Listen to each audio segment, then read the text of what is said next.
வணக்கம். என்னுடைய பேர் சண்முகப்பிரியா.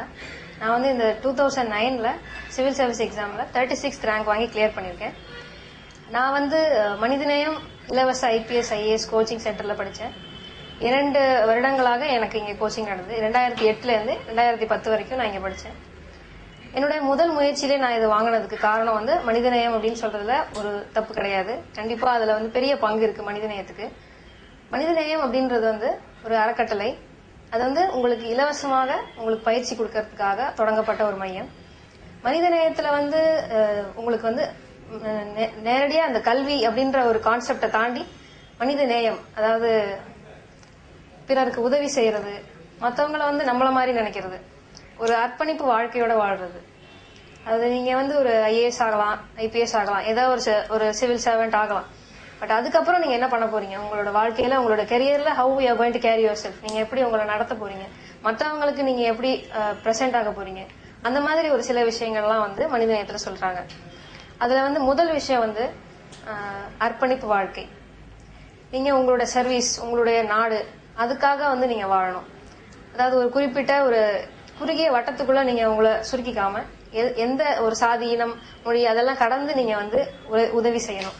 ஒரு முகம் தெரியாத மனிதருக்கு உதவி செய்யும் போதுதான் உண்மையா உங்களுக்கு ஒரு சந்தோஷம் கிடைக்கும். அதை வந்து நான் மனிதநேயத்துல பார்த்தேன். யாருமே நிறைய பேர் வந்து இங்க தெரியாதவங்க தான் வராங்க. யாருமே வந்து இங்க வரவங்க வந்து யாருமே முன்னாடி பின்னாடி தெரியாது. பட் அவங்களுக்கு வந்து உதவி செய்யும் போது அது வந்து ஒரு மகிழ்ச்சி கிடைக்குது. அதுதான் வந்து பிரதிபலன் பாராமல் உதவி செய்யறது. அப்புறம் வந்து தேவைப்படுவோரின் தேவை அறிந்து தேடி போய் உதவி செய்தல் அப்படின்றது வந்து மனிதநேயத்தின் ஒரு வடிவம். இப்போ வந்து நீங்க அன்பு, பாசம், நேசம் இதெல்லாம் வந்து நீங்க உங்கள்கிட்ட தெரிஞ்சவங்கள்ட்ட காமிக்கலாம். பட் தேவைப்படுவோரின் தேவை அறிந்து தேடி போய் உதவி செய்தல் வந்து அதுக்கு வந்து உங்களுக்கு ஒரு அதிகாரம் வேணும். அதுதான் வந்து IAS IPS மூலமா உங்களுக்கு கிடைக்கிறது. அந்த அதிகாரத்தை நீங்க சரியா பயன்படுத்தணும்னா நீங்க வந்து ஒரு மனித நேயத்தோட நீங்க போய் அந்த மக்களை இருந்து அப்ரோச் பண்ணாதான் வந்து அது வந்து உண்மையான ஒரு சேவையா இருக்கும். அடுத்து வந்து இங்க சொல்லிக் கொடுக்கறது உங்களுடைய உணவு பழக்கம். ஆரோக்கியம் வந்து இவங்க ரொம்ப ஒரு கான்சென்ட்ரேட் பண்ற ஒரு விஷயம். ஆரோக்கியம் இல்லாத கல்வி, பணம், புகழ், பதவி எல்லாமே வந்து வேஸ்ட் தான். இப்போ வந்து எவ்வளவோ சொத்து இருக்கலாம், பட் அவரால் எழுதி நடக்க முடியலன்னா அந்த சொத்துக்கு என்ன பிரயோஜனம்? ஒண்ணுமே கிடையாது. ஸோ உங்களோட ஆரோக்கியம் வந்து ரொம்ப முக்கியம். அதுக்கு தேவையான உணவு பழக்கம், ஒரு ஆரோக்கியமான அந்த இயற்கையான உணவுகள், காய்கனிகள், கீரை வகைகள் இதெல்லாம் வந்து எடுத்துக்கணும். இந்த ஜங்க் ஃபுட், ஃபாஸ்ட் ஃபுட் அந்த கலாச்சாரத்தை விட்டுட்டு இந்த ஃப்ரை பண்ண ஐட்டம்ஸ் அதெல்லாம் சாப்பிடாம முடிஞ்ச வரைக்கும் நம்மளோட இயற்கையா வீட்டுல சமைச்ச உணவுகளை சாப்பிடணும். இப்போ நான் வந்து இங்க பயிற்சி சேர்ந்த ஒரு 2 வருட காலத்துல நான் வந்து ஒரு பெருமளவு நான் குறைச்சிட்டேன். நான் வெளியில சாப்பிட்றத, வீட்டுல சாப்பிட்றது தான் வந்து பெருமளவு நான் எடுத்துக்கிட்டேன்.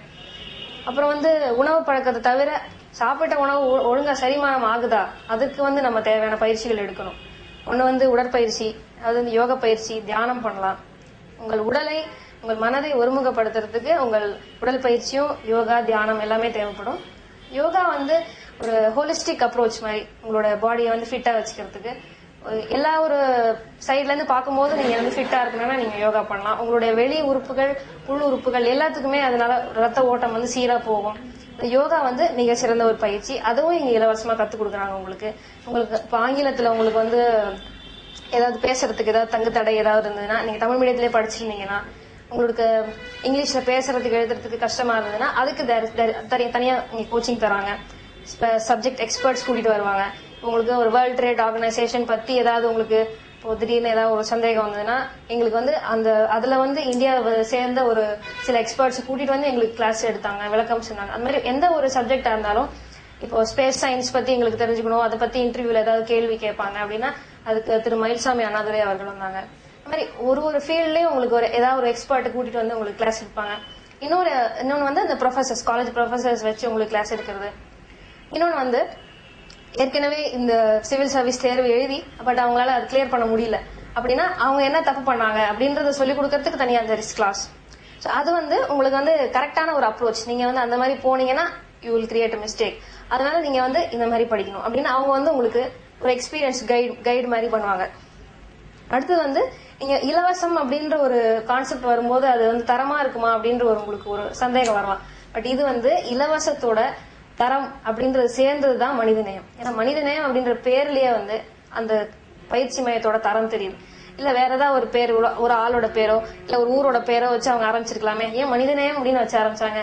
அதனால நீங்க மனிதநேயம் வந்து இப்போ வந்து வேற ஏதோ எத்தனையோ மையங்கள் இருக்கு, அதுக்கு போகும்போது சில பணம் கேட்பாங்க, ஒரு குறிப்பிட்ட அளவு பணம் கேட்பாங்க. இப்போ நீங்க வந்து பணம் செலுத்தி அங்க படிக்கிறீங்க, படிச்சுட்டு வெளியில வந்து நீங்க பாஸ் ஆகுறீங்க. பாஸ் ஆன அப்புறம் நீங்க என்ன நினைப்பீங்க, நம்ம அவ்வளவு கொடுத்து நம்ம வந்து சர்வீஸ் சென்டரா இருக்கும், அப்போ நம்ம சேர்ந்த அப்புறம் நம்ம அந்த பணத்தை நம்ம திருப்பி வாங்கணும் அப்படின்னு உங்களுக்கு ஒரு எண்ணம் வரலாம். அதனால நீங்க வந்து ஒரு கரப்ஷன் அந்த மாதிரி ஒரு சைடுக்கு போகலாம். அந்த மாதிரி எந்த சிந்தனையும் உங்களுக்கு வரக்கூடாது அப்படின்றதுக்காக தான் முழுக்க முழுக்க இங்க இலவசமாக நம்ம வந்து நம்மளுடைய கல்வி, நம்ம படிச்சதை வச்சுதான் நம்ம வந்து பாஸ் பண்ணி வந்திருக்கோம். சோ நம்ம வந்து நம்மளால இயன்ற ஒரு சேவைகளை செய்யணும். அதுக்கு நம்ம எந்த ஒரு பிரதிபலனும் எதிர்பார்க்க கூடாது. அதுதான் வந்து மனித நேயத்தோட கான்செப்ட். அடுத்து வந்து சரிவிகித உணவு. நான் சொன்ன மாதிரி ஆரோக்கிய சிந்தனை இருக்கும்போது சரிவிகித உணவு எடுத்துக்கணும். காய் கனிகள் நிறைந்தது, எல்லா சத்துக்களும் வந்து ஈக்குவலா கிடைக்கணும் உங்களுக்கு. புரதம், கொழுப்பு, மாவுச்சத்துக்கள் எல்லாமே கிடைக்கும் ஒழுங்கா. அப்புறம் வந்து இந்த 2 years நான் இங்க படிச்சதுல எனக்கு வந்து எந்த ஒரு இடத்துலயுமே வந்து நான் என்னோட மோட்டிவேஷன் லெவல், அந்த முனைப்பாற்றல் நிலையை வந்து நான் வந்து இழக்க விடல. அதாவது இங்க இருக்கிற ப்ரொஃபசர்ஸ், இங்க வர டீச்சர்ஸ், ஃபேக்கல்டி, இங்க சேர்மன் சார் எல்லாருமே வந்து உங்களோட ஒரு அந்த மோட்டிவேஷன் லெவலை வந்து எப்பவுமே ஒரு உயர்வாகவே வைப்பாங்க. பல அந்த திரு லேனா தமிழ்வாணன் அவர்கள், ரிட்டையர்ட் IPS IAS, இப்போ இருக்கிறவங்க IAS IPS அவங்க எல்லாம் வந்து இந்த மாதிரி இந்த எக்ஸாம் அப்ரோச் பண்றது அது மாதிரிலாம் உங்களுக்கு சொல்லி கொடுப்பாங்க. பிளஸ் இப்போ வந்து பயிற்சி மையத்துல சேரணும் அப்படின்றது வந்து ஒரு முக்கியமான விஷயமா அப்படின்னு கேட்பாங்க. பயிற்சி மையத்துல சேராமலே பாஸ் பண்ண முடியாதா? பாஸ் பண்ண முடியும். பட் பயிற்சி மையத்தோட அவசியம் எப்போ உங்களுக்கு தெரியும்னா, நீங்க வீட்லயே உட்காந்து படிச்சீங்கன்னா இந்த ரியல் காம்படிஷன் என்னன்னு உங்களுக்கு தெரியாது. ஒரு பயிற்சி மையத்துக்கு வந்தீங்கன்னா உங்களை மாதிரி நிறைய பேர் படிப்பாங்க, அவங்க எல்லாம் எவ்வளவு ப்ரிப்பேர் பண்ணிருப்பாங்க அப்படின்னு உங்களுக்கு தெரியும். சோ அதை வச்சு நீங்க பார்க்கும்போது நம்ம வந்து இந்த லெவல்ல இருக்கோம், இன்னும் நம்ம இவ்வளவு அட்டென்ட் பண்ணணும் அப்படின்ற ஒரு உங்களுக்கே நீங்க ஜட்ஜ் பண்ணிக்க முடியும். அதுக்காக தான் பயிற்சி மையங்கள் அவசியமானது. ஒரு மனித நேயத்தை நான் தேர்ந்தெடுத்தது வந்து நான் செய்த ஒரு சிறந்த ஒரு தேர்வுன்னு நான் நினைக்கிறேன். அதாவது எவ்வளவு நீங்க நல்லா படிச்சாலும் சுடர் விளக்காயினும் ஒரு தூண்டுகோல் வேணும் இல்லையா? அந்த மாதிரி எனக்கு ஒரு தூண்டுகோலா கண்டிப்பா இந்த மனித நேயம் அமைஞ்சது. நீங்களும் கண்டிப்பா வந்து மனித நேயத்துல பயிற்சி பெற்று வாழ்த்துக்கள்.